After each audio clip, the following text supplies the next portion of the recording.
My mother-in-law was babysitting, and he was in a nap, and he woke up and he was facing away from the door, and she was calling his name, and he wasn't turning to his name. My wife Julie came home, and my mother-in-law mentioned, you know, I wonder if we should get his hearing checked. He had passed his newborn hearing screening when he was born. He was actually a very talkative child, you know, but a lot of babbling at that age. So we had really no other reason than that one instance to think that there might be issues.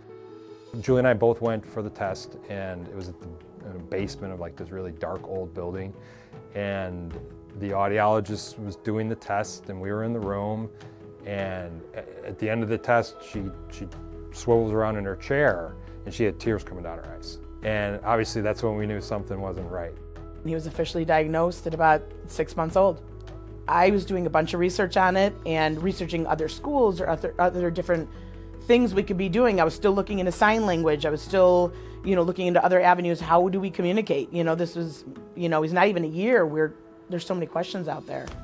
They gave us a tour. We came in, and I think Dan and I were both just blown away when we walked in. It was lunchtime when we did, and you could hear the kids in the lunchroom, and it sounded like a lunchroom, like you would hear in any other lunchroom across the country. Yet it was a bunch of deaf kids making all that sound. Knowing that, oh my gosh, like, I'll be able to talk and hear and speak and be a part of all this. I mean, I guess the best word to describe it was just, we just felt so hopeful. Like when we walked in, we just felt so hopeful.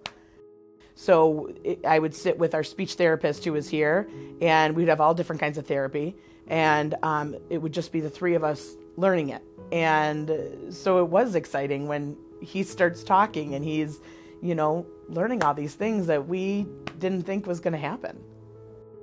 I've learned so much that it's kind of second nature. I just do it now. Like figuring out like trying to listen to someone during background noise, it's hard, but because of child's voice, it's a lot easier. My mom and I, before I got the implant, we would actually sign with each other. But now, since I got the implant, I've had it for about 14 years maybe. I've completely forgot about sign language. I'm just normal hearing now. I think I'm good to go. I don't think anything's gonna hold me back. If it does, I'll obviously push through. We were the only one with a child with hearing loss, you know, and so you feel so alone. And you think, you know, some people aren't gonna know what you're going through and the hard times you're gonna go through. You could tell somebody about it, but nobody really knows what you're feeling or thinking. And so when you make these friendships with these other parents and families, when you share the experiences, then you don't feel alone anymore. Julie and I made a commitment that we will always do everything we can to be a part of the school, support the school, and give back to families that are in the same shoes that we were in. If it wasn't for them, we would definitely not be where we are now. I think not only for Danny building up his self-confidence, I mean, it helped us as a family become so strong because, I mean, they helped us, they guided us. It's just a wonderful community of people.